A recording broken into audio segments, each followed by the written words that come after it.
Right, good morning everyone.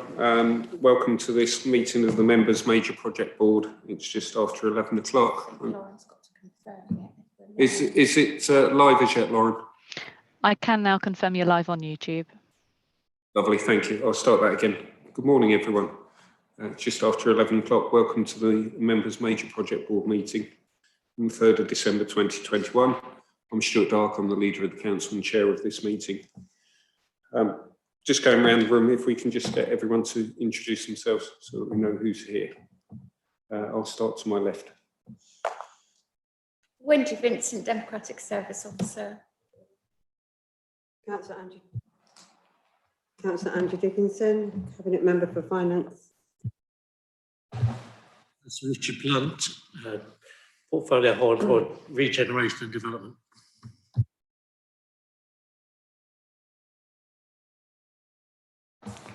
Councillor Michael Twally. Carl Holland, Financial Services Manager. Vanessa Dunmore, Corporate Projects Manager. Lorraine Gore, Chief Exec. Graham Middleton, Deputy Leader. Yeah, thank you, Graham. And have I got any councillors or members of staff joining us on the screen? We do, Chair. We have Councillor Joyce is under Standing Order 34, Jeff Hall, Executive Director, and Alexa Baker, Monitoring Officer. Thank you. Yep. Good morning to those people as well as those people in the room. Right, so if I can just ask us to turn to agenda item 1 on our agenda, which is apologies for absence. I've had previously notified apologies from Michelle Drury, the Assistant Director Resources. Carl Holland, the Financial Services Manager, will substitute for Michelle, so thank you, Carl. Matthew Henry, Assistant Director Property and Projects, can't be here today. And Councillor Joyce, who I know is a member of this board, but is joining us on the screen under section 34. Minutes of the previous meeting, which is pages 5 to 11 of the packs. Can I ask the board members if they agree the meetings held, minutes held on the 10th of November 2021?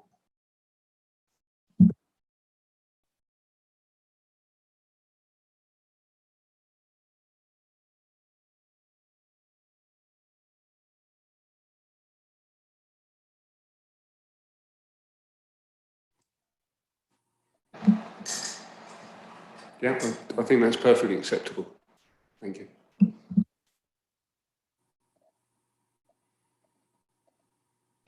Councillor Dwally can be here under the... No, that's absolutely fine. Your timing was impeccable, actually. First time in my life. Yeah.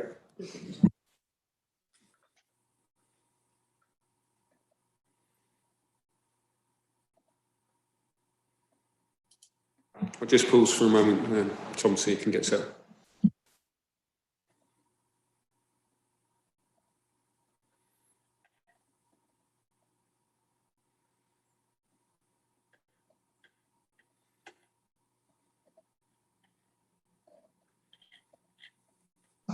Right.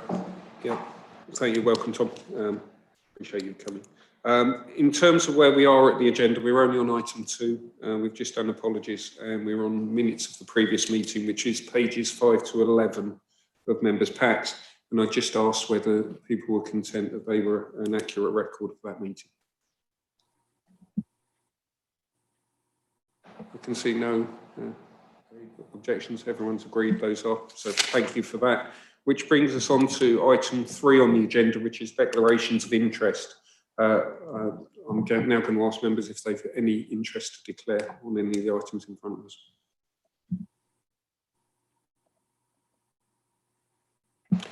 No, that's good. Item 4, which is urgent business understanding order 7. I've had none previously notified to me. Which brings us to members present understanding order section 34. I've got Councillor Dwally. We have Chair Councillor Dwally and Councillor Joyce. Councillor Kemp has not arrived. Thank you. Councillor Joyce, I haven't actually got you on the screen. Can you hear me or give me an indication you're there? Yes, I can hear you very well, Stuart. I would be there in person, but something happened last night. Nothing serious, but that's why I'm not there. in person. Pleasure, thank you. Well, thank you for joining us on the screen, and I'll make sure that I can get your contribution. Just give us a wave and make sure I'll get you on. Okay, which brings us on to Chair's correspondence. I've had no correspondence in advance of this meeting. Which brings us on to the list of projects, which is pages 12 to 23 of our packs, and I believe Lorraine and Vanessa, you're going to talk us through these. Thank you, Chair. So the list of projects is the list that accompanied the report that came to the previous major projects programme board and the one that accompanied the Cabinet report. So these are the projects that as a member major projects board, we will be monitoring going forward. So I wasn't intended to go through the detail of each of these projects today. The next item will address how we actually deal with that work programme going forward and a proposal around bringing detailed reports on each of these projects forward. So I'm happy to take any questions, but we won't actually go into the detail of the projects under this item.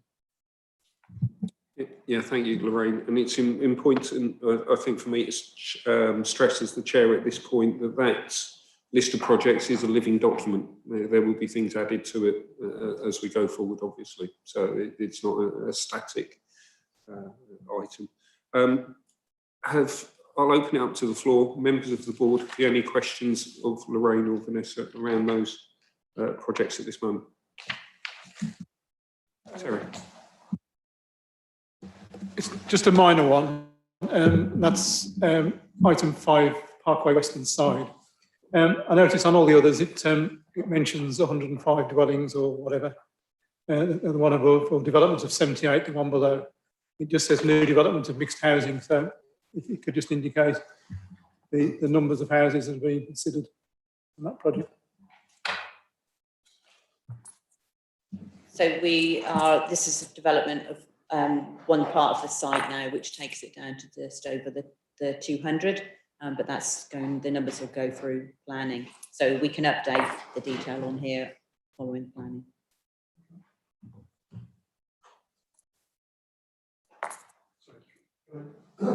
Yes, the reference to 1,000 is that the cumulative total of dwellings which are planned to be built with levels. The reference to 1,000. Oh, that's the partnership with Levels. That's under the total major contract. So what we have already delivered at Marsh Lane and at Linsport, that's the total contract.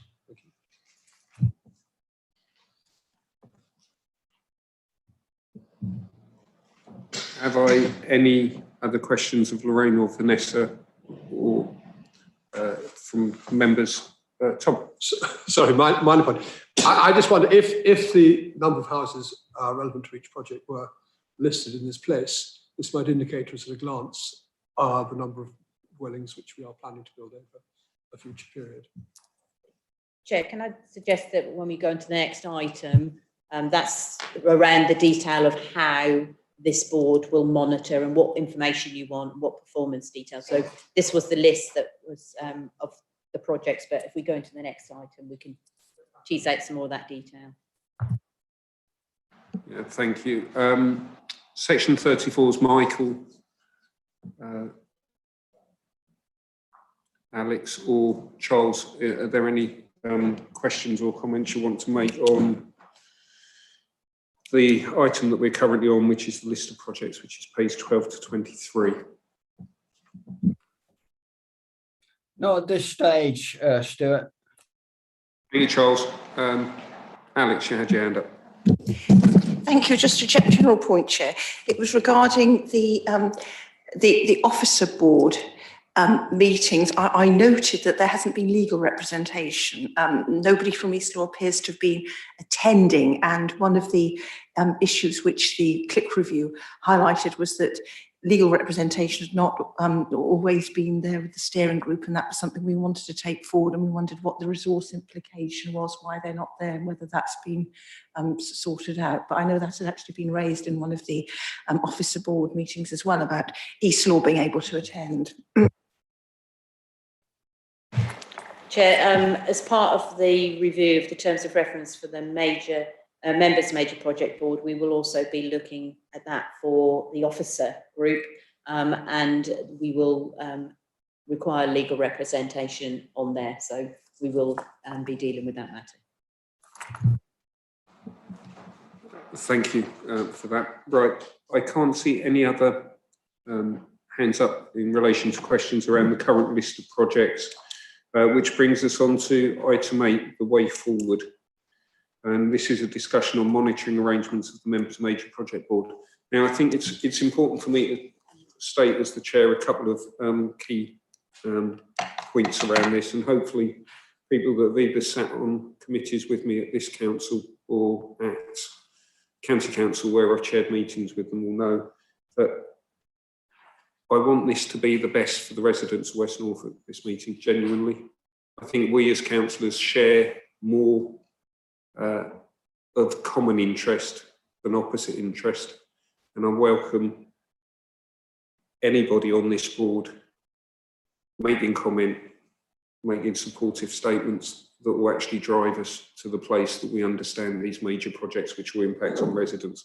And the reason why I say that is that just to give people an idea of the time scale and the timeline around this, because I know that sometimes there's not a lack of clarity, or there's a lack of clarity rather, is we've just gone past the stage of saying, right, we are going to have the major projects board, we're going to reinstigate it. We have set the terms of reference to give it some clarity. It was absolutely right at that point, but with the membership being now independent members and members of the administration that are key to this, that we actually define what we want analysed, how we want it analysed, and the format of it at this board. So there may have been a little bit of a lack of clarity around, you know, key performance indicators, measurement points, timelines, what we want, whether we want finance, whether we want the key deliverables, whether we want external threats measured. I think on the, you know, if it was a maths question, it would be answer E, all of the above. But I think the key thing for us is this is the stage as us as a group with officers to go, actually, this is exactly what we want. This is when we want it, and this is the format, because I think that would be for everyone's benefit here, and particularly our residents. So I'm going to step back from that discussion at this moment. I'm going to hand over to Lorraine to talk through the ideas from officers, and then I'd invite everybody's input into this, because it's an important area of work which will set our work plan going forward. Thank you. Thank you, Chair. I believe Lauren's going to share the presentation. We have sent it out on ModGov this morning, so it should be available on your iPads as well. So Matthew has put this presentation together. Unfortunately, he can't be here today, so myself and Vanessa hopefully can do it justice. Next slide, please, Lauren. So this slide just sets out, as Councillor Dark explained, the review of the member major projects board and what this board is set up to do. And the key element is at the bottom, that list of major projects that we've just received, that the monitoring of the delivery and performance of that is undertaken by this board. Next slide, please. So the functions there are the key ones that we as officers believe, and we're presenting this today for your input in case there's elements that we haven't included on there that you think should be. So it's around the oversight and delivery of these projects, and as Councillor Dark mentioned earlier, that list is a dynamic and living list, because as additional major projects are approved, they will come onto that list and come into this board. We need to determine some performance measures, and they need to be discussed with you today so we can put that together. And we're starting to try and pull together a pro forma of how we report that going forward, and how we present this information to you. So we really want your input to make sure that we've got captured all of that. So the slide there sets out the function of MMPB. Next slide, please, Lauren. Just before we go on to the next slide, if we can just go back to the last. Can we go back one, Lauren? I think it would be helpful for members of the board just to have a look at that and make certain that that is their understanding and expectation of this. Is certainly mine. Angie. Thanks, Chair. We might be coming onto this on a different slide, so apologies if that's the case. But I think in addition to the oversight and monitoring of the delivery of projects, etc., we need to also be aware of the fuller picture regarding partners, timelines, financing or funding of those projects, and any revenue and any other implications of the project. So I guess you're coming on to that, but as Stuart asked. If you really say. Right. Has anyone got any comments or questions on that before we move on to the next slide? I just want to make certain that we're. I just would like to make a comment. I think the role of this will be to actually to monitor all those things that we just talked about, and actually then decide on whether there is further action required, really to highlight the fact if there is a particular risk that needs to be taken forward, an amendment to the project, recommendation to Cabinet, or even a recommendation to panels and committees around their work programme. I think that's quite a key issue here, is the main function will be to review and then either say, happy, go on, or actually review and say, we need to take some action relating to this project. So just a simple approach to what their role is. Yeah, thank you. Councillor Kemp. Thank you, Chair. Yes, and I would like to see the mention of due diligence in there and looking at feasibility studies for the cost-benefit analysis, and also considering not just the financial risks, but looking at environmental, social and reputational risks as well as projects develop. I think it's very important. Thank you. Okay. Next slide. Yeah, go on, Richard. I'm slightly concerned about some of that, because the fact that a lot of those things are going to be decided before we get to us. To my mind, that's a pre-project stage, before we make a decision that it is a major project, as part of the process of it going through Cabinet and approval, etc. I would expect a lot of those issues to be identified. I think our function is more when we have committed to a project, we've decided it's a major project, and we're taking that forward, not at that point of deciding all the things that you just talked about, Alex. Not that we won't talk about them later on as they become part of the project monitoring, but not in some ways as a decision whether this project is right or wrong. That is not our role. Is to actually monitor projects when they've been given that approval. I take that on board in the sense that when a project has been decided by council, it's sort of set in stone. But I would thought part of our function is to pick up where unexpected risks or underperformance takes place, and a project has to be absolutely revisited. Yeah, I'm not disputing that, but as part of the review, not in some ways part of the actual decision to do a project. That has already been done. That we've gone through that phase. Now, it might be the decision that we actually get to a point, this is a critical project and it's failing, and we decide to, bang, stop. Yes. But that is part of the review, though. I don't think the role should be to actually decide whether a project goes ahead or not. No, I would agree with that. I guess we just in the first place. Open to the fact that sometimes situations change to such an extent that we have to revisit original decisions. That's And I think that's a key bit around, maybe I'm oversimplifying this. I think the key bit around this is once projects have been determined either by Cabinet or full council, depending on their level, I think the role of this, according to the function there, is that we then check to make sure it's on cost, on time, and delivering what we all expect it to deliver. And if anything comes up from an external threat or an internal threat, then this is the if you like, the room in the council that we pick that up early, and then it comes back into cabinet or it comes back to scrutiny committees to have a real look at it. So I think that's the role for me, and hopefully, Pete, I can see a few nodding heads. Michael. Thank you, Chair. I consider ensuring due diligence is one of the most important functions of this projects board. I am very concerned at the pace of progress required to develop the business cases for the town's fund, and ensuring that they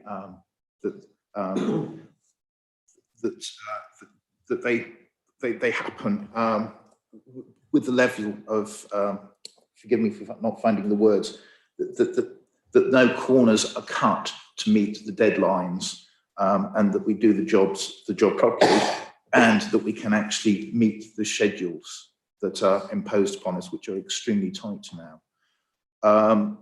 And to that end, I do wonder whether actually looking to some extent historically at previous projects where we have submitted a business case and comparing that to how that actually stacks up in reality, and the lessons learned might not, would be helpful for us in being able to gauge future projects.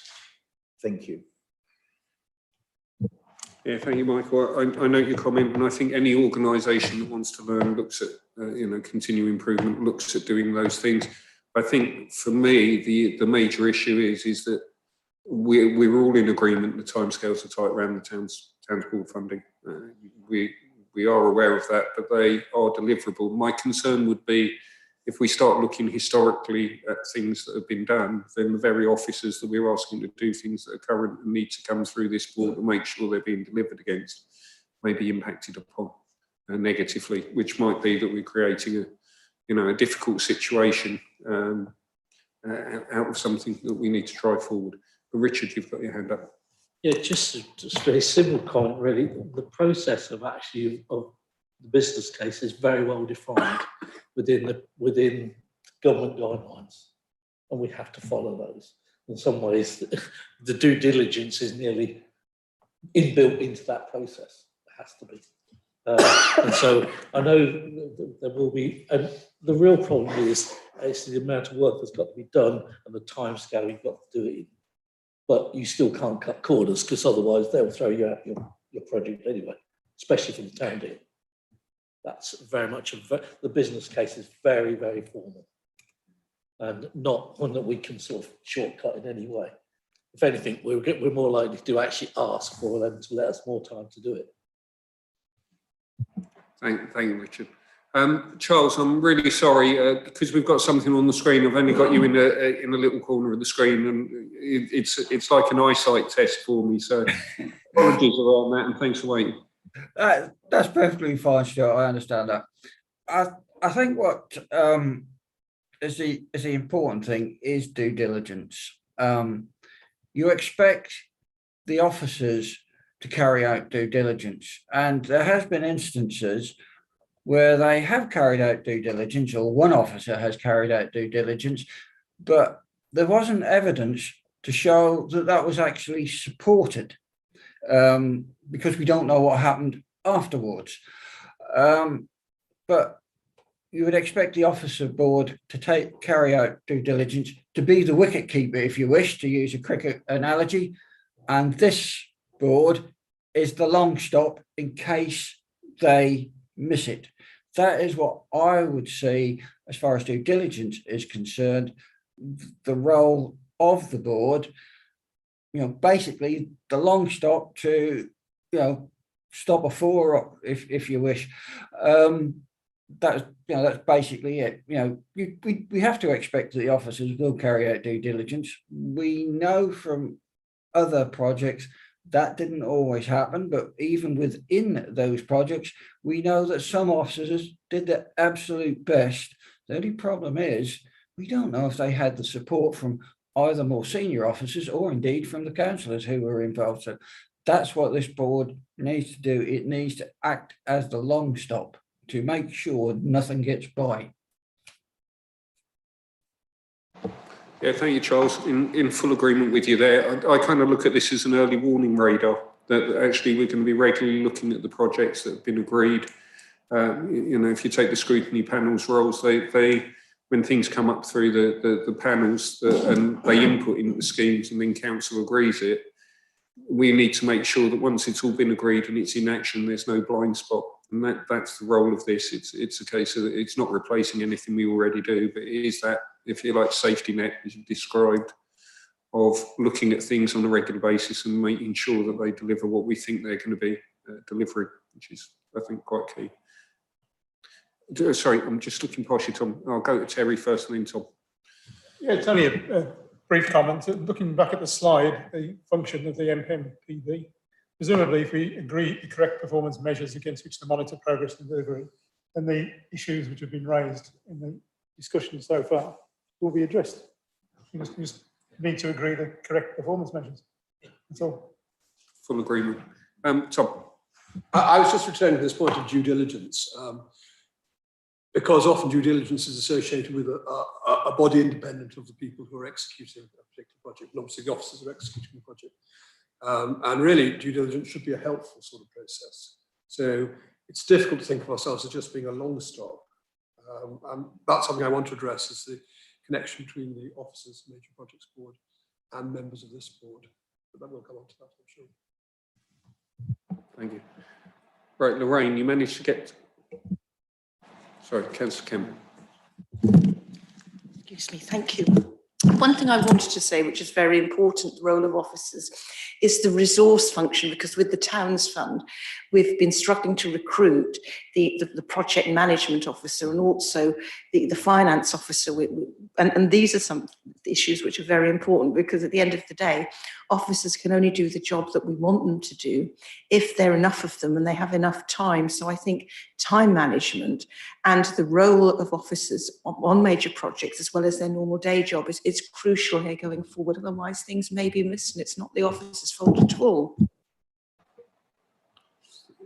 Thank you for that comment. And I think that's, you know, I'd look at that as one of the areas, if we're talking areas of threat around major projects, staffing and capacity and capability is obviously one of those that we probably want reporting back on.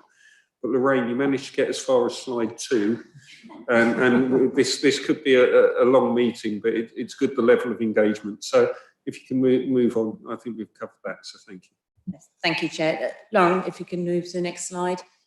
And we will pick up some of the items that you've mentioned today so far in future slides. But there are also some things coming out that are useful to inform those slides for your input, which is really good. This is a definition of a project. It's basically to say a project has a start and a finish. It's not like the day job of services that we provide and continuing. A project has that defined start and finish, and we need to be mindful of that. Next slide, please, Lauren. I'm not proposing to go through all this. You have got the slides, the project characteristics around there, and they're the things that we need to pick up as we look to monitor and keep this watchful eye on projects that have been approved and how those are going until they reach that final point when they've delivered, and we can report to say, have they delivered on all the performance measures that we've just talked about. Next slide, Lauren, please. Lorraine, just before we go on to this slide, just so we've got a similar level of understanding on the group, and please excuse me if I'm not trying to get anyone to suck eggs. 2 of the slides have got Prince 2 project management at the bottom of it. Obviously, I was familiar with that with my previous organisation role, but I just wanted to make sure people have got an understanding around what Prince 2 project management is, and if not, whether they want just a quick overview understanding of what it is, or whether we want to actually do something as member input for this board of what Prince 2 is about at a later stage. So just wondering, or is everyone familiar with it, or they just want a quick... Never.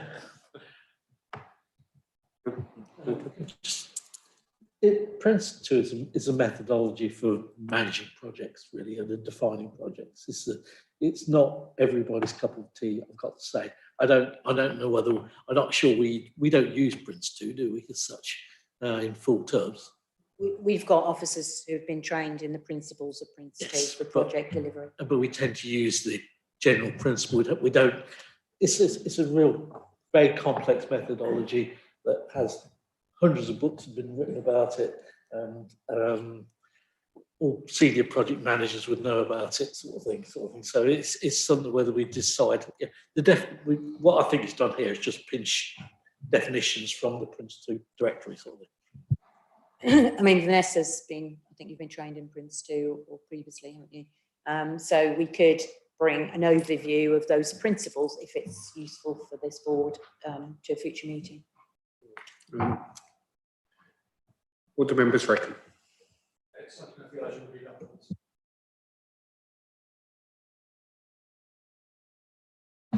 Can I just interject, Chair? I just think, to carry on with Councillor Blunt's comment, Prince 2 is a sort of really complicated way of managing projects, and we try and take some principles from that and distill it down. You can, what they call is sort of flex it up and flex it down depending on the complexity of the project. And we certainly don't follow Prince 2, but obviously Matthew is also, you know, he's accredited with them, and he's chosen to use those definitions. But I think, as Councillor Blunt says, the point is we try and have a project brief, a project initiation document, and a business case, etc. So we try and follow the methodology, but not the practice. Thank you. Okay, no, that's helpful. So the next slide is really just to clarify in the process with panels where MMPB sits with this. So as ideas come forward and proposals come forward, those feed into panels. They are part of that development of policy function, and they contribute there around, as we just talked about, the project briefs, the project initiation documents, building up to that full business case for a project to come forward and to be signed off and agreed as a major project, to then form, to add to the list for MMPB to look at. So MMPB's role really then is to look at that once we've got that full business case and that project has been agreed, and to monitor against what we said we were going to do, and all the principles around, are we on track, the finance, the outputs, etc., etc. At the end of that review, sorry, in the role of the panels and committees, rather than just have end project review in there, could we, there might be an opportunity for have other project reviews. I think, I'm not sure how we rephrase it, but I just think it's, rather than just think of them as they're looking at it at the end, there could be some interim reviews as required. Yeah. Yes, very much so. You'll note that Cabinet's not mentioned on here, but they are the start and the end of this process. But what we were trying to show here is that relationship with panels, because we have still got panels that are development and scrutiny, and the role of MMPB is slightly different to that. Can I, next slide, or any further questions? Next slide, Lauren. So MMPB hadn't met as frequently as we had hoped throughout the pandemic. We have restarted those meetings. The frequency at the moment is quarterly. I would suggest that as a board, you might want to look at that frequency and determine, is that enough at the moment? Given the list of projects that you've looked at, our suggestion as officers is that we need to bring you all up to speed on the detail of each of those projects. And to do that, we need sufficient time. So I would suggest no more than 2 of those comes to each of these meetings. And again, you determine from that list the priority of which order you want them brought to you. And then we can have the detailed discussions around each project. So you might want to look at the frequency over the next 12 months as we try to catch up, but that's something chair for discussion of MMPB. Thank you. Thank you. Thank you, Chair. I understand what you're saying about detailed briefings, Lorraine, and I think it would be far too much to have more than 2 or possibly 3. But we will still have an overview of all of the projects at each meeting and have the detail of 2 or 3. And also I'd like to suggest that because we've got quite a lot of projects at the moment and more coming online with the Chandale projects, that we might move to every 2 months rather than quarterly. That's my suggestion anyway. Thank you, Chair. Richard.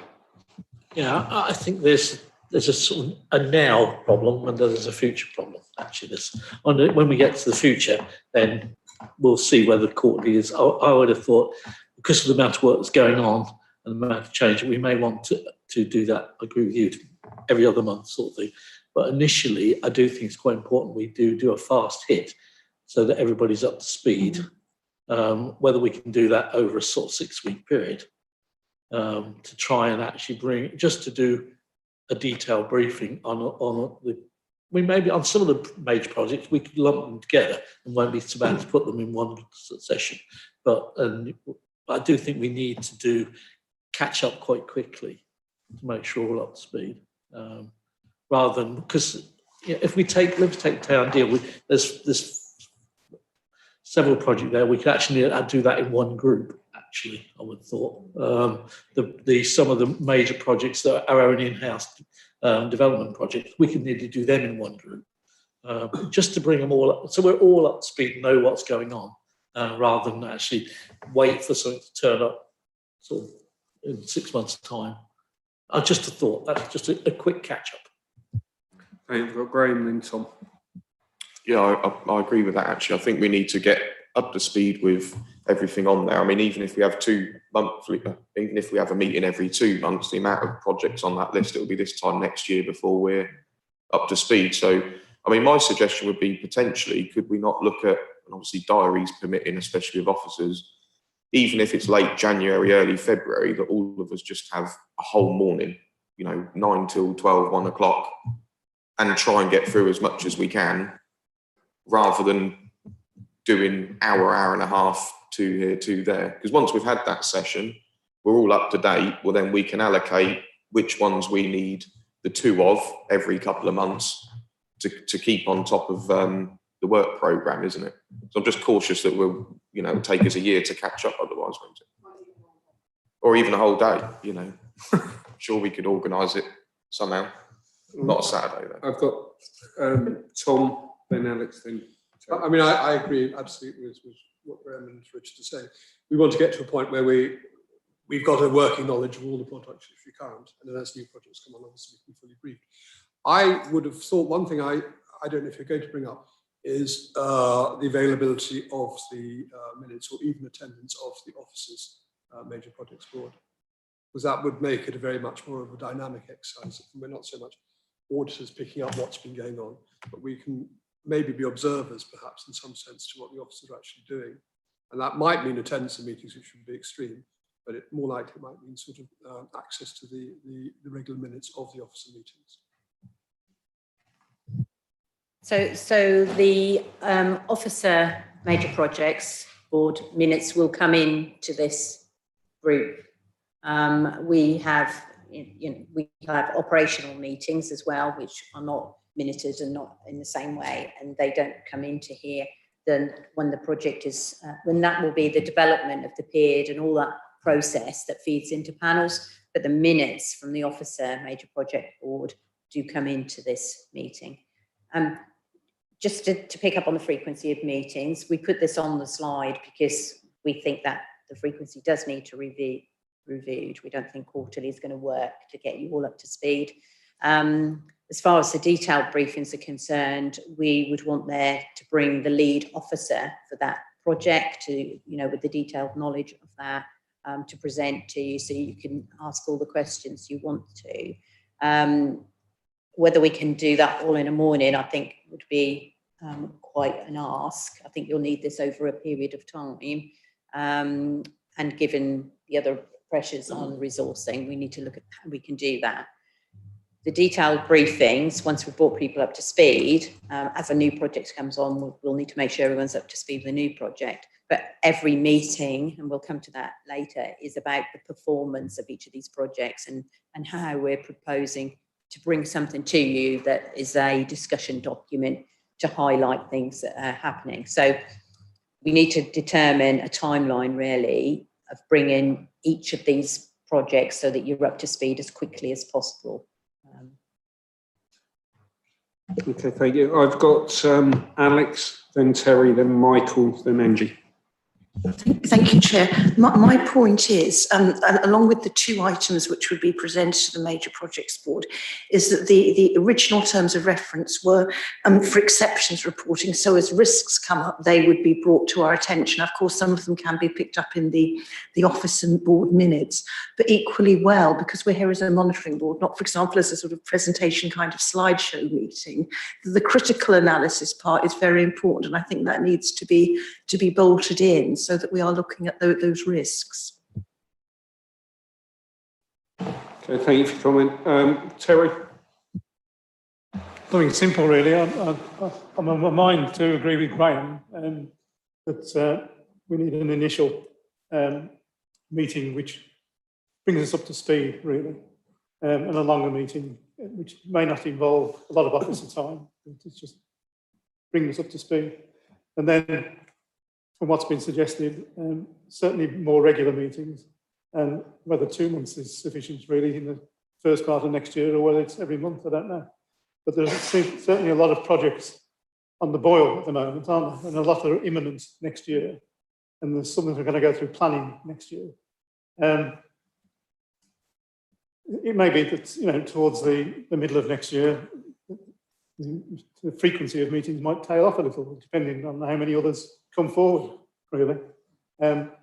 If Cabinet are not so keen on more major projects, then it will tail off a little bit. But if there more come on, it won't tail off. But I think an initial meeting, as suggested by Graham, followed by very regular meetings, maybe monthly, will do the job. And those monthly or 2 monthly meetings where Lorraine said the principal officers would be involved in those focused meetings.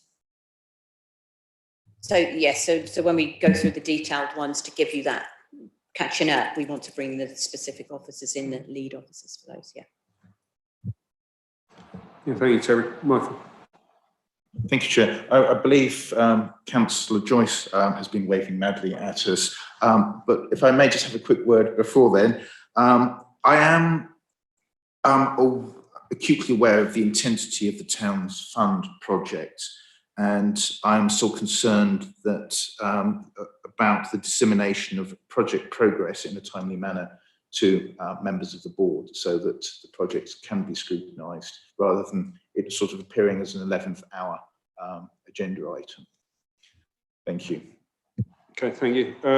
Angie. Thank you, Chair. I'm very conscious of the amount of time it will take officers to do what we're asking. But I don't think we can not ask because of that. And in my view, I think we need to be up to speed on the projects by the time the financial plan is presented, if not to Cabinet, at least to Council, because that will contain the revised capital programme that we will be agreeing, plus the capital financing requirement that Carl will probably be preparing for that meeting. And we did have a training session that included some information on the capital financing requirement only last week, I think. And I think by doing that, it would pull it all together for us, so that by the time it comes to a more formal setting, we are up to speed, and then we can move forward. And possibly then, in order to do that, we could split it into separate sessions for each lead officer, maybe 3. I don't know if that makes sense or not. So the idea was that you have a detailed briefing to bring everybody up to speed on the projects.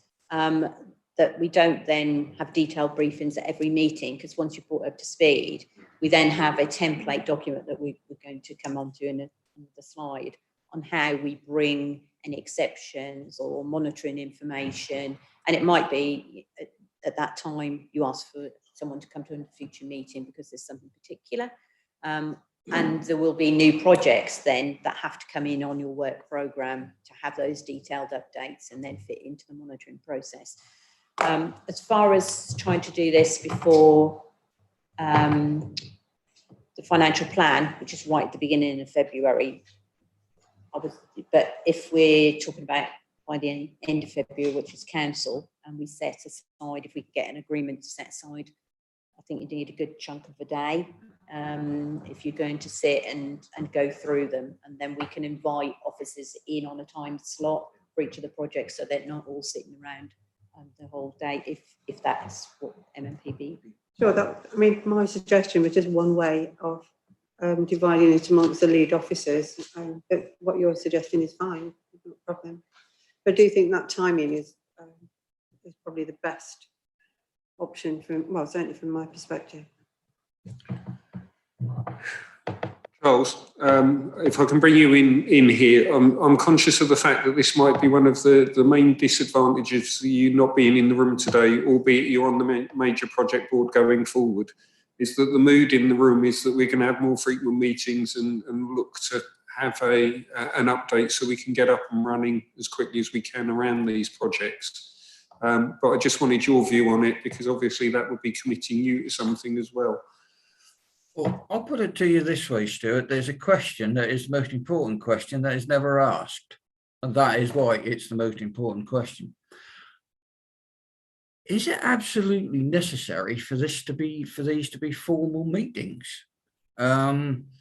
Because detailed briefings, is that actually necessary to have all the officers together, have all the councillors together and go through the whole rigmarole when you're just talking about detailed briefings? Now, I would have an issue, it's the nature of the beast to have an issue with question and answers, possibly exempt session, because there's really a link there that says you're talking about a development. And if the council is talking about a development, the rules are, now a fair portion will tell me different, the rules are that should actually be in the public domain.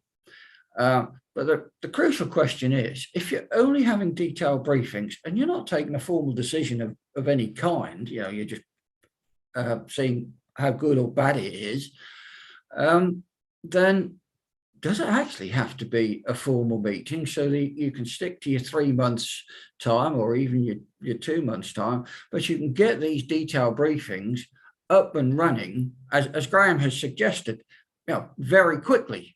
But I understand, getting people together is the difficult part of it. Whereas if you are, as I am today, online, then that's much easier, because almost wherever you are, for example, county councillors are at Norwich for a county council meeting that finishes at 1 o'clock or 2 o'clock. They could be at a meeting at 3 o'clock. They could be at a meeting at 1 or 2, whatever, half hour after the county council meeting is finished, and still be in County Hall. Chief executive could be doing something somewhere and within 5 minutes be in a meeting online. That's the question. Do they have to be, because you're talking about detailed briefings, do they actually have to be everyone in the room? Because if you're just being briefed, you're not taking a decision. Alexa's on this call, I believe, Chair. It's probably best to advise on this. Hi, good morning, everybody. Charles is absolutely correct. If it is just one-way information being imparted, then outside briefings are possible, or we could think about if there was a feeling to call a formal meeting, then as long as there was quorum in the room, other members could think about joining remotely. So yeah, it's either or really. That is an option. If I could come back on Alexa, Stuart, and almost taking Graham's position, we could actually get this done in a month. We could get this done in January, and not be subject to whatever the good Lord delivers through the weather. So we could actually do this quickly, and surely that has to be the best way, because as other people have said, the project could be finished in 12 months' time, let alone halfway through. And we will have missed the boat. The boat will have gone on some of those projects, and and some of them, if they're not finished, will have gone too far. It is about speed, and if it is possible, Alexa seems to think it is possible, then let's do it. Yeah, thank you, Charles. I'm just going to put it out to members of the board around this. I think there's a few things that we need to agree in principle, and then the mechanics of it. For me, the first thing is that it's been brought up by officers, as you can see on the slide, that actually the frequency of the meetings with everything that we've got on the go maybe not frequent enough. So are we all in agreement, forget the mechanics of how we're going to do it, that we actually need to meet more regularly, particularly as we're beginning to find our feet and get our understanding up on those? Are we in agreement as a group we need to move quicker? Content. Charles, just give me a thumbs up or a thumbs down so I can know that you're in on that. So that's a thumbs up, so unanimous that we need to meet more quickly. I think the next thing is that, as I said, around finding our feet, if the exercise around this is reassuring us all that there's suitable grip around the projects that are going forward at this moment in time, that we need to have a briefing, which may be a light touch. It's not going to be the in-depth that we'll expect on the two coming forwards as the briefings, but we need to have a lighter touch look at all of them. And I would suggest that may focus around exception reporting, the ones that are actually, there is a concern around, or the other thing would be the ones with the shorter timescales, because we can build out our knowledge more around the others. So I'm just wondering, are people, as well as having a shorter timescale and frequency meetings, are people up for us having a meeting or a briefing in January as a group around the breadth of the projects on there, so we're beginning to get more on agreement? Charles, are you in agreement on that? Lorraine, you're going to push something February? Are you going to push for February? Chair, can I just ask, I'm just conscious of the pressures on resourcing at the moment. We're now coming into budget setting. If it could be January or February, and we'll try to move as quickly as we can, and if it's online or a hybrid. Just to clarify, when we were putting detailed briefings, that was a proposal to bring everybody up to speed. It wasn't a proposal that we have detailed briefings every meeting, 1 or 2. It's really to get everybody up to speed, and then you'll determine your work programme, and if you want more detail on a particular project, you'll tell us and we'll bring that. But this proposal is not that, plus the bringing up to speed. That is part of the same thing. Okay, no, that's fine. And then just If I could just say, Stuart, if I could just say, if you're talking about hybrid and online, God willing, I'll be there, whether it's January or next week. Yeah, thank you, Charles. I think that brings us to the if you like, the third bit that we've got to discuss and agree between us as members is that.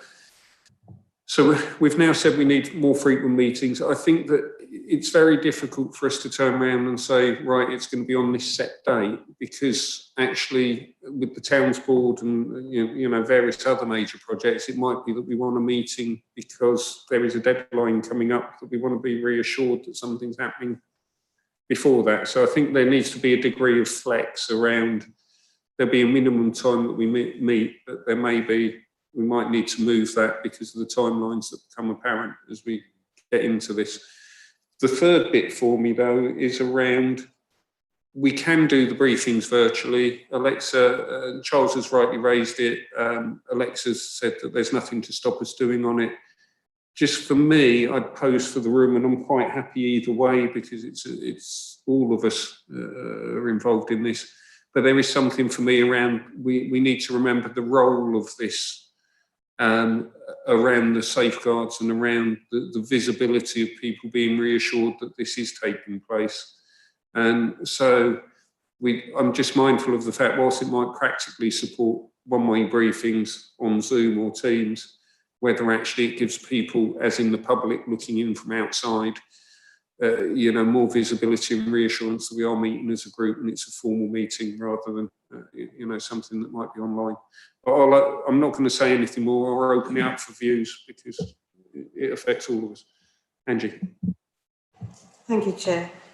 I agree with what most everyone is saying, actually. I agree with Charles that there is scope for there to be briefings for detail on projects.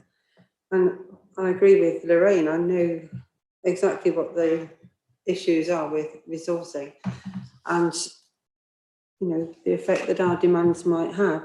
But in addition to all of that, I agree with Stuart. I feel that we need to demonstrate that this Member Major Projects Board is doing what it was set out to do. And I feel that needs to be in the public domain.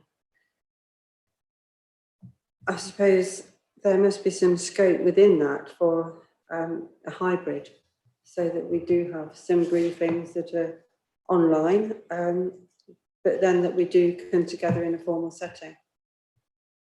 Thank you. Yes, well, I'll always disagree with Charles about this. Charles doesn't really like coming to meetings, but I much prefer a meeting in a room. I'll refer back to the local plan task group, really. I don't know whether you'll agree with me there, that the local plan task group was gelled far better when we actually saw each other, and the flow of information between people was much better, because you could look at somebody and you could suddenly think, well, ask a question or make a comment. Where I know you can theoretically do that online, but looking at a little screen, sat at home, you don't see everybody, or all the little nuances around the room, and it just doesn't gel for me.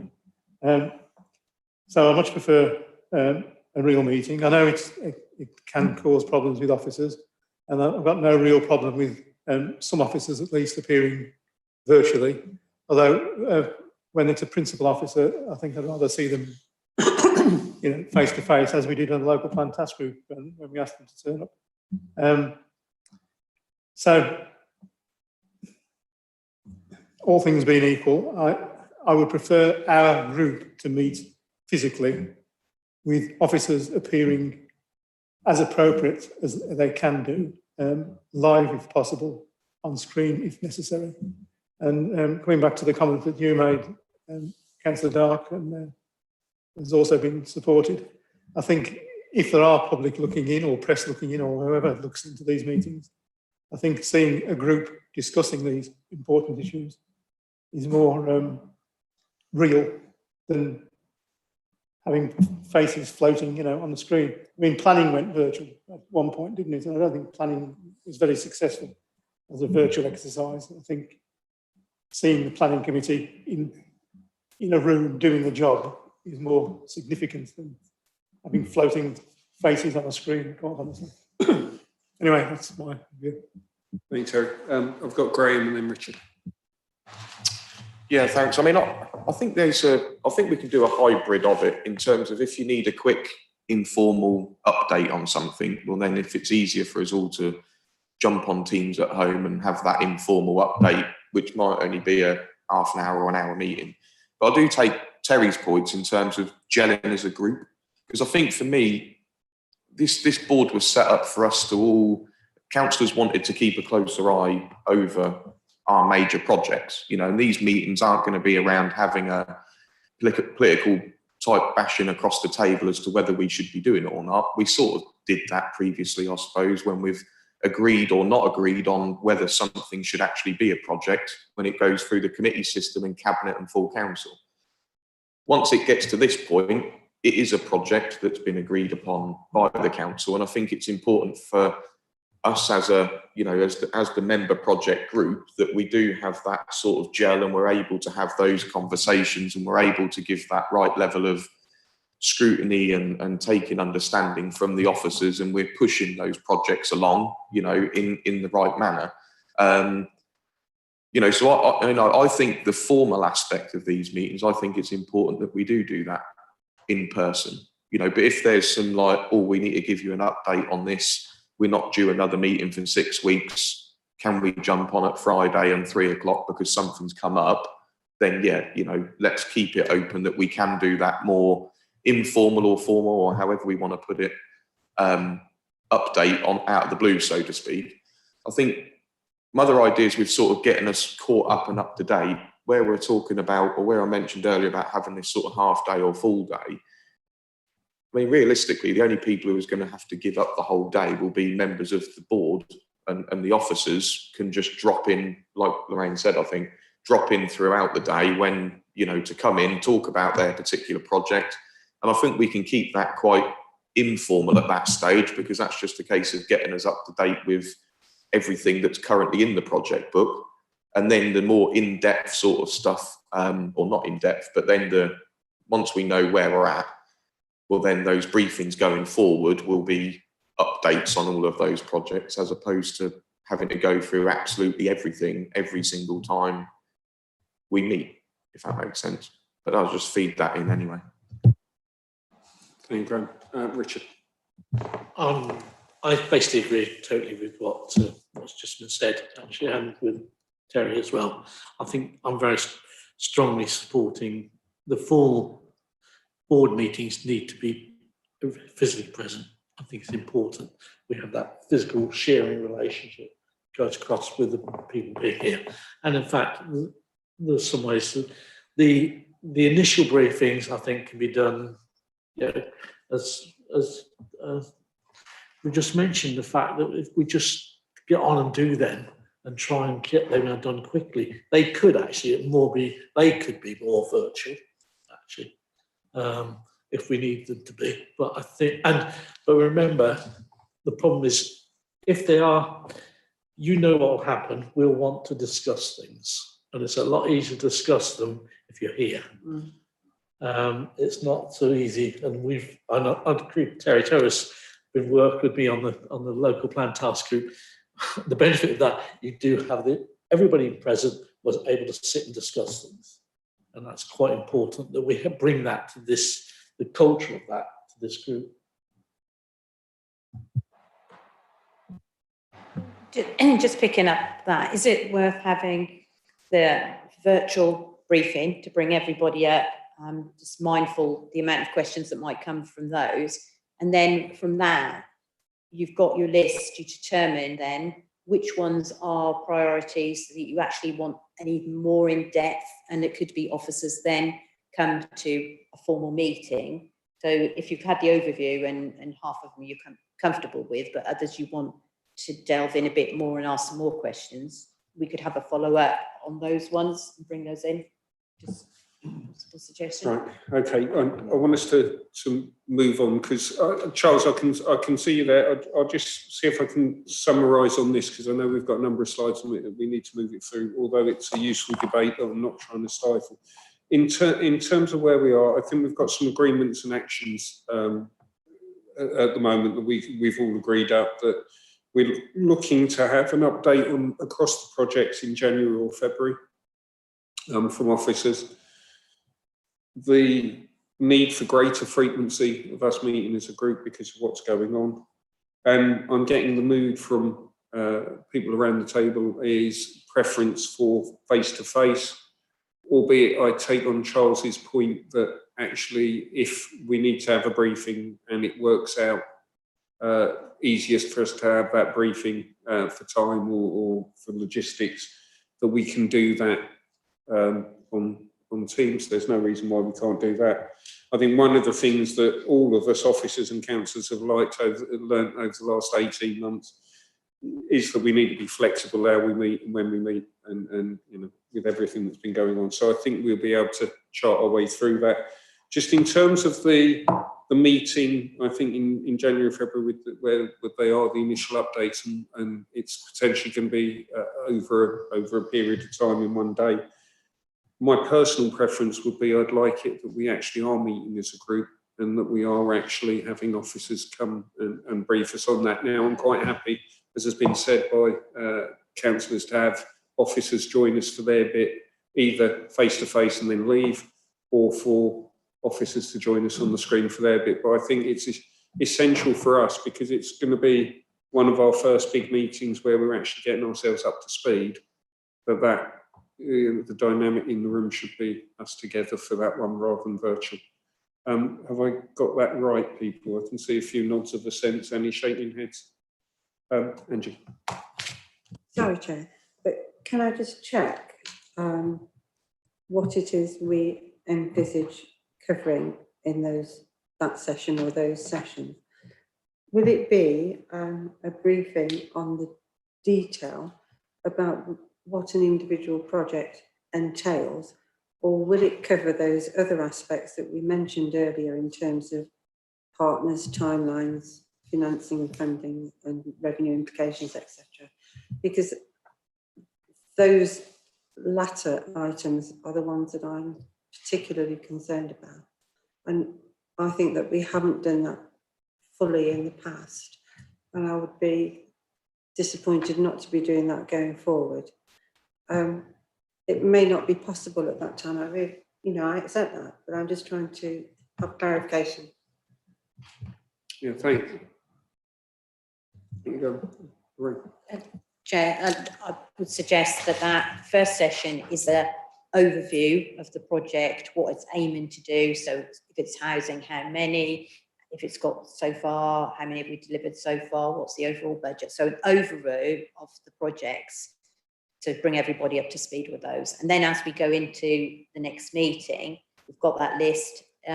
We'll have regular monitoring, which is what the next slides are coming onto, about those performance measures and how we're going to report those, and what are the performance measures, if we've just put a general list down here, but picking up some of the things you've already mentioned. But in those meetings, it could be the project A, maybe you say, well, I had the overview, but I want to delve a bit further into that. So let's bring that back in and do that. But it will be then you'll determine your work programme and determine what projects you want to just delve a bit deeper into. Yeah, thanks, Lorraine. I'm in agreement with that. I think that the key bit for us is, as we embark on this, is we've got probably different levels of understanding of members on the board around different projects. And if we can have a kind of baseline where we bring ourselves up, that we understand what's on there across the piece, and then, like you've said, we can then set a work plan as to what ones we need or feel we need to bring into. But I think that initial, let's get ourselves all onto, the start line, that we all understand it, would be a good point. That's why I asked the question. Yeah, thanks, Andrew. Are we in agreement with that, everyone, so we can move on? Charles, give me a thumbs up or thumbs down so I can tell how you're feeling. Was that an unsure? Yeah, it was definitely an unsure, Stuart, because I don't think in January and February you're not dealing with the reality of what could easily face you because of the weather. I'm quite keen to have the detailed briefings done by the end of December, so that we know what's going on. The problem is, you'll pick a day, everyone will try and get there. The two people who have the best chance of getting to a meeting are myself and Graham. The rest of you're relying in the lap of the gods or the Almighty, whichever you prefer, because you don't know what the weather's going to be, and you want to get this done. Get it done the best and quickest way possible. I quite understand Terry's position, and I got a lot of sympathy with his position. The argument about public involvement, well, you can put it on Zoom the same as you are today. And the planning committee, they had 800 views at some planning committees when it was totally online. No, 20 or 30 is maximum. Yeah, that's the reality of the situation. Yeah, try and deal with the realities. If you're talking about June and July, well, that's a totally different ballgame. But you're not. You're dealing January and February, where you are reliant on, you know, what the weather brings. And who wants to come in on icy roads or snow or whatever? You know, it's people coming in from the distance that have the real problem. Yeah, thank you, Charles. I think the key bit is for us is that we, you know, the old military motto, adapt and overcome. We'll set the date in January or February. We'll get that in, and if we can, we'll do it here. If we can't, then we'll work a different way of doing it. But with that, let's make that date immovable, because I think there's enough going on that we need to, you know, get our teeth into. Which brings us on to, we've covered off the briefings, frequency of meetings. The last one at the bottom, the question and answers from us as members, possibly exempt session. My view on that is, if we are going to get into the detail of projects and talk around finances and potentially issues around commercial sensitivities, I reluctantly think that part would have to be exempt, because otherwise we're going to get in a position where we as members ask officers questions and they say, I'm sorry, I can't answer it, which could lead to frustration. So I think my view would be it probably will have to be as that. But Lorraine, please. I think the aim would be to try and keep as much in open as we can for transparency. But if there are, as you say, commercially sensitive information, we will need to stop that question and then go into exempt session. Yeah, thank you. And I think that's helpful. And to clarify, I'm not saying the whole thing needs to be possibly exempt. I'm just thinking of when we're talking around, let's get into the details and the weeds on 2 projects and the detail around those. That's where we might need to go off. But Charles, I can see you've got your hand up. Yes, Stuart. You know, I'd like to hear Alexa's view on that, because if you're talking about development, the rules are very clear. You can't go into an exempt session, because you have to do, if it's council project, that is. Obviously, if it's someone else's project, then that's a different matter. But, you know, what is Alexa's view on that? Because I have grave concerns when you're talking about, you know, a council development, and it's basically what you are talking about. In most of these, they will be a council development where you're putting one brick on top of the other or doing something similar. Alexa, can you give us a legal perspective on that, of when we need to kind of go into exempt session, and, you know, what type of Q&As it might cover? So in regards to the council's own developments, that's only where planning permission has not been granted yet. So I think what might just be useful is if we just take it on a question by question basis, and we go, you know, each in turn, and we can assess whether the exempt rules would apply or not. Because I think I could sit here and speak for 10 minutes, you know, hypothetically, but I think it would just be it would be a better use of time just to take it on a case-by-case basis. Thank you. Graham.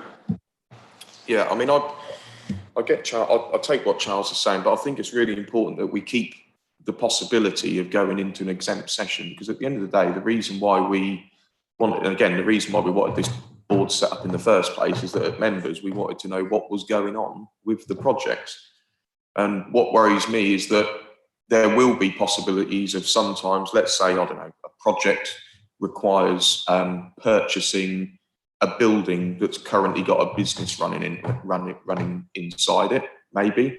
The property owner might be really open with having a potential discussion, but the impact of that might mean that that business and the jobs within that business might not exist anymore. And things like that can't be done in public, but that's the type of discussion that this board's going to want to have with officers, especially if there's any issues that could be faced with those negotiations that are ongoing. So I think we just, you know, it's got to be taken on a case by case basis. And I also, you know, want officers to feel that they can be open and honest with us as a board as to exactly what's going on with the projects.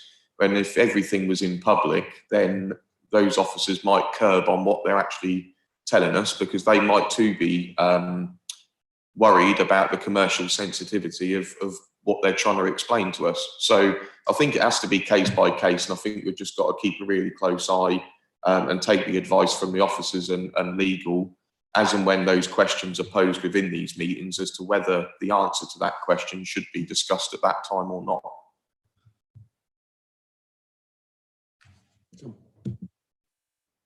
It seems to me Alexa has raised a very valid legal point. If planning permission has not been granted, then it would seem to be against the law for these matters to be discussed on council projects in Canberra. So I don't think the option arises, really, does it?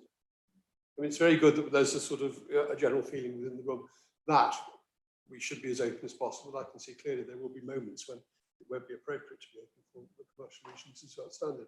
But Alexa's advice seems quite clear that to the extent that these projects don't have planning permission, it would be illegal to discuss them in private. Thank you, useful. Lorraine, ready to move to the next slide when you're... Thank you, Chair. Lauren, can you move to the next slide, please?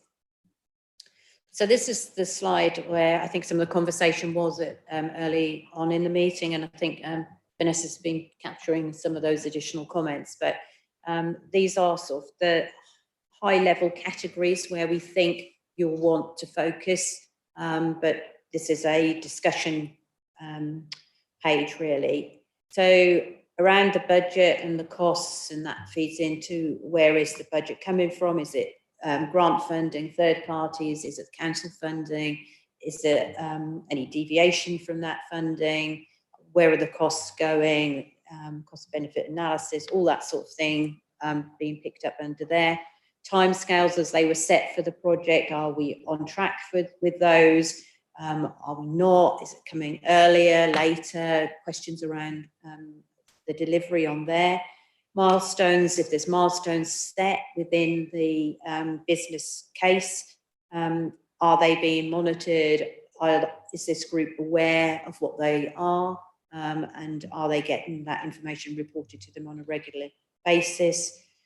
Project scope, is the project on track for what we set it out to do originally? Are you receiving information so that you can show that due diligence around, are we delivering what we said we set out to deliver? Risk. Risk here is not the risk element that's the remit of audit committee, which is around risk of projects and how they feed into the corporate risk of the council. This is around the risk registers for these projects. So is there a risk register in place? What risks are on there?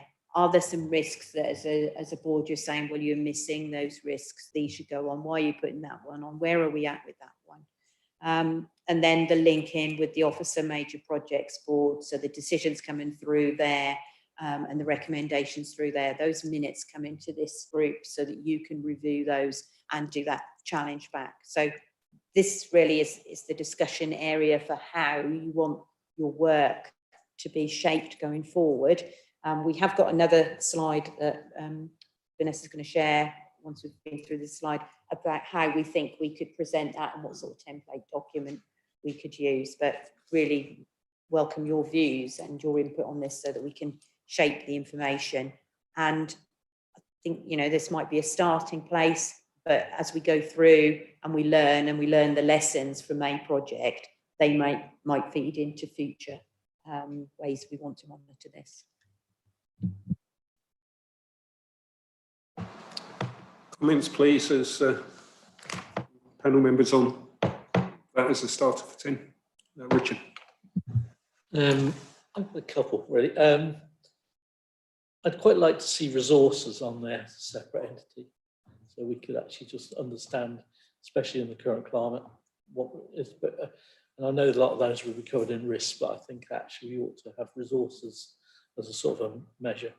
And another one I actually quite keen on is especially in the environment we all operate in, is impact. I'd actually like to see how we can, if there is a sudden impact that we didn't expect to happen, or that's something I'd just like to make sure we understand. Often when we start a project, you don't always necessarily understand all the impact it could have. I'd like to be able to, in some ways, bring that to this board in some way. That's helpful, Richard. And I think that I'll just find one that magnifies that and links in from my side. I think there's something for me as well of, if you think about some of our major projects, and I'm thinking around housing delivery that might take 5, 6, 7, 8 years to build out, there's something around the internal and external environment of what our plans are, what our policies are, what our decisions are, you know, what wider ones are, because it might be that something where we've got, if you like, an original intention, we are going to do this and it is going to look this way.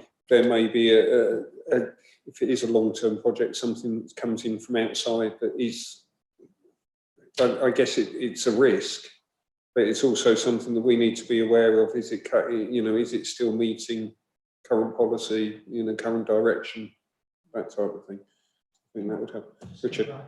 Back on something I actually thought. Another thing I actually think we need to understand is interdependencies, so that we actually understand, especially around, we've got several key projects kicking around that are dependent on other major projects. I think we all need to understand the relationship between projects, the interdependencies. I think that needs to be noted here somewhere. Richard actually said what I was thinking about, that the third-party impact, really. You know, the project is going ahead. What is the impact on the public or third parties? And did we think about that at the time? Is there something we can do to mitigate if there is a problem? I just think about not major projects this council's been involved in, but private major projects that have been near a teaching. Eventually, people may have accepted that they're going ahead because planning permission and everything else. But then there can be a rack of problems that arise because of the way it's delivered, which doesn't befriend the public. And I imagine that what the council wants to do once it's agreed to all these major projects, to ensure that they go through as best they can without causing issues that the public might think about. You know. So, I don't know, public perception, third-party perception, I don't know, some monitoring of the feel of how these projects are developing as far as the locale is concerned, you know, about people are concerned. Yeah, helpful. And I think the big one is if you look at the top for budget and costs and resourcing, they all fall together: timescales, milestones, project scope, or project deliverables. Is it doing what we thought it was going to do? I think the fifth one is the key one. It's a very short word of 4 sentences, but how do you define risk? Is it, you know, impact on others? You know, that's, you know, because it takes on the policy changes and stuff if it takes a while. I think that's the one that we need some clarity around what underpins our definition of risk, because there's lots of things there. But Alex, you've got your hand up. Yes, thank you. In there with budget and costs, I would like to see funding, because funding is separate funding sources from various parts of government, because we have projects in this council, major ones, which depend on the emergence and the provision of large funding for infrastructure, without which there are huge question marks. I think that's something we need to keep a grip on, because there'd be quite a lot we could do in actually writing letters of support for funding for various projects that infrastructure that needs to be there.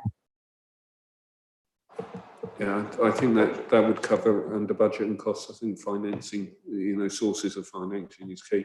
I think the other one that Angie and I have had conversations around is impact on finance, because you need to chart it through the timeline project as well. And Angie. Thanks, Chair. I know I've said this already this morning, but I'd just like to see it mentioned in the performance measures. Because budget stroke costs is quite bland and all enveloping. And as Alex has said, she'd like to see funding there, which I would also. But I would like to see financing and things like borrowing and revenue impact mentioned specifically as performance measures, so that we do look at another word that's been used, full impact. And borrowing in particular can be quite a tricky area, because we have several options to choose from. We've got internal borrowing, which is quite a difficult concept to explain to some people, and also timing of borrowing, because we might look to borrow in advance of spending if the financial climate is appropriate. Equally, we might decide to defer borrowing if we think that the financial climate is going to improve from the current position. So I just feel that should be highlighted, so that we don't lose sight of it. I'm not suggesting that we're trying to hide it, but I'd like it to be mentioned specifically, if that's okay. Well, I think this slide is around having this conversation and this development, and what I would suggest is that we need to bring another fleshed out of these back to your next meeting that says, okay, because Vanessa's been collecting all these notes, and under budget, it is all those headings, and how then do we pick those up in the template monitoring information that comes back to you? So if we collect everything here and develop that and flesh that out for a paper to come back with, actually, is this the starting point? Are these the ones, if you're content with that, Chair? Tom. I think to understand that you might have covered my point, but it's quite important to recognise the interrelationship between all the projects at any time, and how those are going to be uncertain from the point of view of them being planned. But as one slips and one moves forward, that's clearly going to have a major impact from the funding and financial and budget point of view. So somehow we would want some model which would allow us to say where we are in relation to the funding plan, and more importantly, where we're likely to be in 3 and 6 months on the basis of the trend we're observing. Okay. Charles, just in case I've missed you, have you got any comments on this one?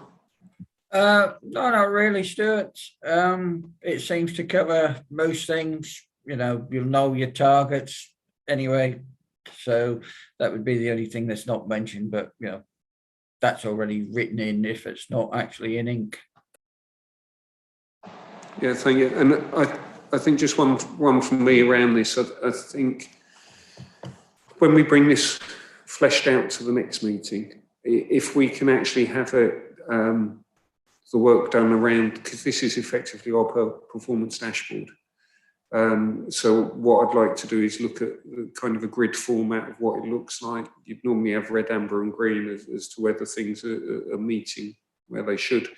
But I think also because there's going to be a number of officers that are going to be filling these in, the underpinning work around this is to make certain that everyone knows what they're filling in, why they're filling it in, and do it on a similar level, because otherwise what we're going to end up with is we're going to end up with several versions of the work that we want, and it's important we kind of have that detail on the officer side to underpin this, I think.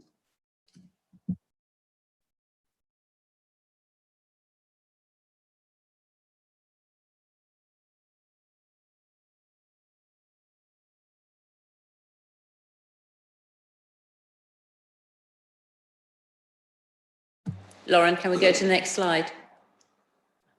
So that's what we were just discussing. Can we go to the next slide, please, Lauren?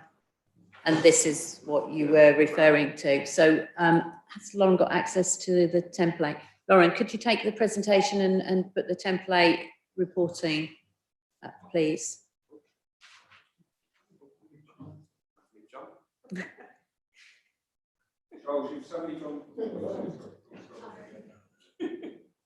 Can you make that bigger, please, Lauren? Because it's quite a long way away. A bit more, if possible.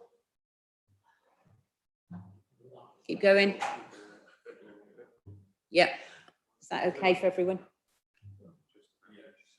So, yeah, so this is a start off for 10. This is not saying this is the format we'll use. Vanessa's been trying to play around with some stuff. So, I don't know, Vanessa, if you just want to talk through the principles of what we're trying to put on here, and then we'll develop this as we go forward. Yeah, certainly. Just to say, this is very much work in progress, and unfortunately, this front page is the only one that's developed. But the idea is that it's a highlight report. The boxes on the left, I don't know if you can wiggle your cursor, Lauren, show project title, sponsor, project manager, and lead portfolio. That's where Lauren, thank you, Lauren, she's indicating that.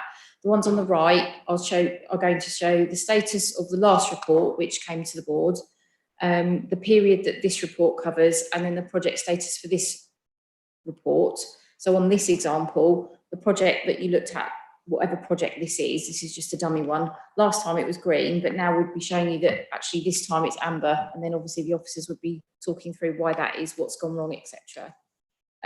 And in all, the next sort of section says previous status rating. So that the idea of that is that we get at a picture, at a glance, a picture of the fact it was green, and now it's gone amber, etc. And then hopefully back to green again. The next sort of main section is an overall assessment of the project at the time that you're looking at it. And we've got an overall assessment of the project status, then timescales, outputs, resources, and budget, as you go down on the left. And then a kind of, let's say, a textual box, which just tries to talk about what has happened and where we are. And then, disappointingly, and I do apologise, there will be a risk. Lauren, just go down slightly. We can't see it on the big screen. Thank you. So the idea is to have high-level risks on that front page in that section. And then you've got two more tabs. If you can click on the second tab, and again, this is blank, but there will be a timeline on this one, Gantt chart, etc., which we will try and show percentage completion. And then on the third tab, there'll be financial information. So that's the idea, that it's all in one sort of document as such on three different tabs. And as Councillor Dark has said, officers, we will try and make sure that they're filled into the same level of information each time. I think that's it. Is there anything else you wanted to add, Lorraine? No, that's it. Thank you. Comments, please, Richard. Definition of red, amber, and green. Yeah. That's the tricky bit.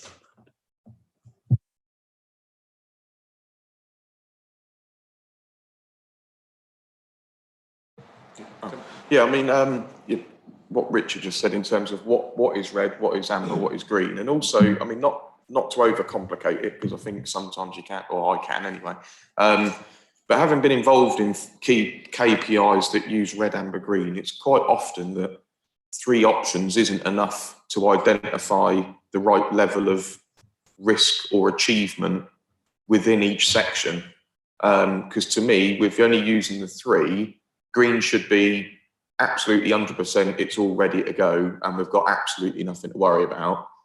Red should mean, well, to some degree, this is like not going well at all, and we've got a major concern, which means that 98% of your indicators would probably be amber, and then it's not really going to show where we're at with it, if that makes sense. So I'm not sure whether you should have either a blue level above the green, or even a black or whatever below the red, so that you can actually differentiate it a bit. We have used different scales before, which we can have a look at. I think there was white and blue in there, so we can have a look at that. Thanks, Chair. Perhaps it might be a matrix similar to the one that is used in the risk register. So you have a scoring mechanism, and then dependent on the score, it falls into the different colour categories, and you would include the colour and the score. Just a possibility. Yeah. Sorry, am I stealing your No, thunder? just there is another issue there, though. Okay. Right, there is another issue there in some ways. When you do that, and I've done this, you also need a weighting of the actual risk or whatever you're measuring. So you could be terribly late on something, but it's not significant, or you could be very aggressive. It's a very it's just. That's why I think we need to actually just work on this a little bit before we all agree. But the principle's right, and I think, and Graham's right. you can't just, it'd be nice to have a few more colours. It's not straightforward, is it? No, And it's not straight. As with the tab that you've got for finance, it just has a bland heading, and obviously there's more than one aspect to finance, so I think that needs to be fleshed out, to use the phrase that you used to. Thank you. Terry. Right, the right one. I like the format of a sheet, you know, what you can look at. And I agree that you do need some finer definition of scale rather than just 3. But it underlines the reason for this board, doesn't it? That the sheet's brought to us, we see there's some issues, then we question the issues, don't we? And the detail of those issues, even if there's a lot of ambers, it could be, well, these ambers are pretty strong ambers, if you know what I mean, rather than being weak ambers. And that's what the board's for, isn't it? Yeah, okay. Tom. As you say, it's just a starting point, the sheet. It's a report. It's up to the group to then consider what actually is the shade of amber.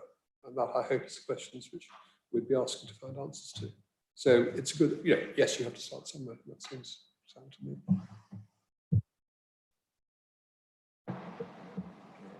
Yeah. Okay. Charles, have you got any comments to add on this particular point? I think the only thing I could say about it, Stuart, is with the traffic light system, it's easy to understand, good, bad, and indifferent. But the problem with the traffic light system is there will be times when it's borderline, and Graham has a point, Angie has a point, but I think the key question you'd have to ask is, when you get these reports, why the change? Whether it's going to green or amber or red or the other way around. That's the key question. What has changed and why has it changed? But the system looks fine. I understand people's concerns that there's not enough colours or not enough numbers. But at some stage, they are going to be borderline, but however many colours and numbers you have. And of course, it is someone else's view on where the project is. You hope it's got to be objective, but you do have to suspect that there's got to be some subjectivity in it, which clouds it even further. Yeah, thank you, Charles. Just a couple of thoughts from me around this. I think it's a really good start for 10. I think, again, this comes back to officers' understanding of what the role of this group is for and why we're asking for this information. And the key word I've written is mitigation for me. I think the thing is that we need to instill in all our officers on the projects that this isn't around beating people up if things are going awry. This is around looking at things and making sure that the projects go and deliver what we think they're going to. So we need to get that into officers, that it's not a scenario where if you put amber or red on something that actually it's going to be a hostile environment. It's a case of what we want to see is actually we want an honest conversation around are things going to plan? And if they're not going to plan, what the steps are to mitigate it, and then we satisfied ourselves around that. Because I know in the past with people I've been dealing with in other organisations, where you can ask 2 people how things are going, and one of them will tell you absolutely everything's going wrong and there's nothing really to worry about, and someone else will be telling you everything's fine and their desk's on fire. And I just want to make certain that we actually have some consistency of standard, that when these forms get filled in, that they come to us and we get the right information so that we can review it and we can decide upon it. Alex, I think you had your hand up. To say that's absolutely right. And looking back at the CLIC report, one issue was whistleblowing. If officers have got concerns which they feel, somebody junior level feels doesn't look right, but they feel they can't report it, then I think that's something which we need to be aware of. We need to say that there needs to be a route for people to express concerns which we otherwise might not know about, things which might get lost because people don't have confidence reporting them. And I think there's a couple of things around that. First of all, I'm satisfied that we have got a staff whistleblowing policy that's widely promoted so staff can exercise that. This is around project leads, defined project leads, reporting how they think their project is going to us, which I think is slightly different to that. But subject to any other comments, which I can't see around this, I think we're happy with that, with a bit more detail. So thank you for that. So I think Lauren can take that presentation down. Lauren? Yeah. Thank you. End of press. Oh, right, Okay. right. Not even the chance. You've had enough. Fantastic. Right, just we're going to bring item 8 to a close shortly. Just after people have seen the presentation, any last thoughts that we haven't captured, or are we all in agreement with, you know, that's the way forward, we move on that. Okay. Tom. I sort of go along a little bit with Alex's point that sometimes when things go wrong, it's apparent at a junior level. And one wonders how that sort of information really should come to this particular board. And that's a slightly difficult thing. It's almost a whistleblowing policy. How might this board have access to issues which people might have, which might probably be nothing, but there might be concerns, and understanding them at an early stage means they can be nipped in the bud.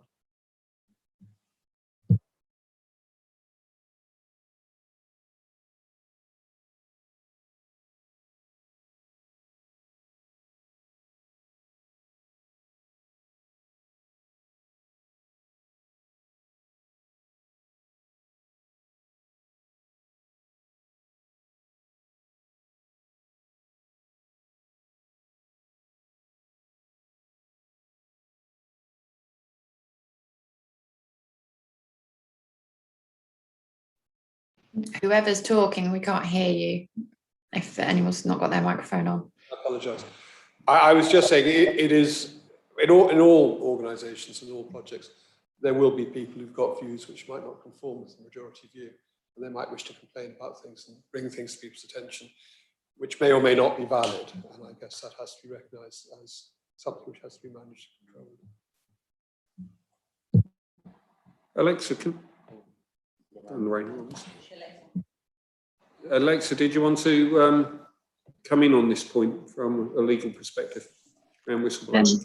I didn't hear most of what Councillor Ives was saying, so I don't know if it's generally around whistleblowing. The council does have a whistleblowing policy, but short of that, I didn't hear everything that Councillor Ives said. I was just trying to say that in all projects, it is the case that people who disagree with the way a project is going or being managed will sort of whistleblow, and they might come to members of this board, they might come to people individually, and avoid the sort of the formal sort of council sort of structures. And I just wonder what the guidance will be on for dealing with that. That is a case of the fact that the council has a whistleblowing policy and making sure that awareness is with members and officers at all levels, so that if that were to occur, the complaint or issue gets into the right channels and is dealt with accordingly. Alexa, just from a legal perspective on this, is that in the unlikely event, but it's worthwhile kicking this scenario through, that one of the major projects that we have defined for us, a member of staff that isn't the senior manager that's reporting into us, actually raises a concern either around the projects going off the rails or there's demands on staff time or whatever, and it doesn't meet targets. Whilst that is being resolved, is there a way of actually us asking potentially from here that we get that, which could be a risk, flagged up through the management? Would that work, or is the process such that we wouldn't be able to have notification of it, or what the concern was? We can look around that. I think it might be the case of if there is a live active whistleblowing concern going on, and it may well be that it comes from a contractor as well. That might be a source of where it comes from. Effectively, you'd want a position where any live active investigations are reported to the board so that you're aware of them. So I think we can have a look as officers about how we could build that in if that's necessary to put into the terms of reference, but probably not necessary. We just need to build that in as a mechanism so that we know that if there are any live whistleblowing investigations, that they feed in and are reported on. And I'm sure those the existence of whistleblowing is reported elsewhere, but probably not at the frequency that might be needed for this board. Thank you. Lorraine, before I come to you, I can see Charles is frantically waving at me on the corner of the screen. So Charles, if you want to come in at that point, sorry. Yeah, I think I have to come in at this point, Stuart. You know from your own previous life that the best whistleblowing policy is not worth the paper it's written on, for the simple reason people will not come forward with concerns when they are convinced there will be a retaliation from senior management, or even, I'm not talking about retaliation from the chief executive all the time, I'm talking about someone who's further down the line, or even from their colleagues. It's really difficult. The real whistleblowing policy is you're walking down the street, you get a telephone call, did you know this is going on? And it's almost certainly going to be to one of the councillors. Alexa is absolutely right. If there is something ongoing, then the board should know. But in reality, whistleblowing policies don't work in the real world. As good intentioned as they are, it is the little quiet talk in the pub or the telephone that really sets things going, because it's going to an independent person, someone who doesn't have a major impact on the individual's personal life, which councillors don't. And they will only give that information to the councillors they know and they trust. You know that from your previous experiences. And that is going to always be a problem that you just can't get around. You can only try. You can have a wonderful policy, but actually putting it into practice, people are still going to be afraid that their job is on the line, their promotion is on the line, or whatever. That's just the reality of the situation. But yeah, if there is an ongoing investigation, then yeah, the board should know about it. I mean, I could know of instances where they didn't know about it. But quite often when they do come forward, they're covered up anyway. That's the problem that we have. We just have to live with it and try and work around it.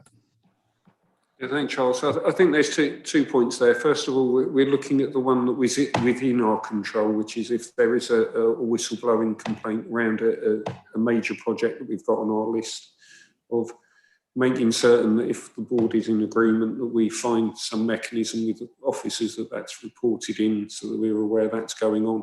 And then I think the other one around that more ethereal thing of somebody actually contacts a councillor because they're concerned about something and don't want their identity known. I'm reassured that we've got 2 councillors here under section 34 today. I'd like other councillors to feel that they can come here and say, I have heard, or this is going on, and we would accept that, I think, and work around it as board members. But just in terms of what's been raised by a few of the members of the board in relation to the issue of wanting to know if there is a whistleblowing complaint around one of the major projects on the list, are people content or not content that we ask officers to explore how that becomes visible to us? Yep. Lorraine, can we take that away and look at that? Thank you.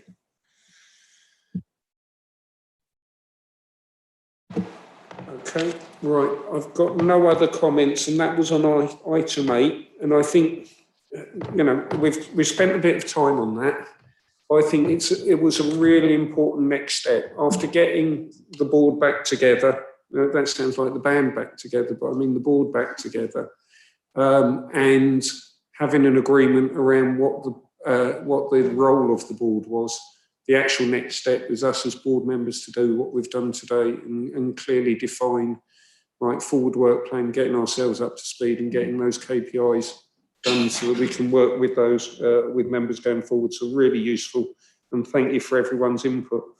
Which brings us on to the date of the next meeting to be agreed.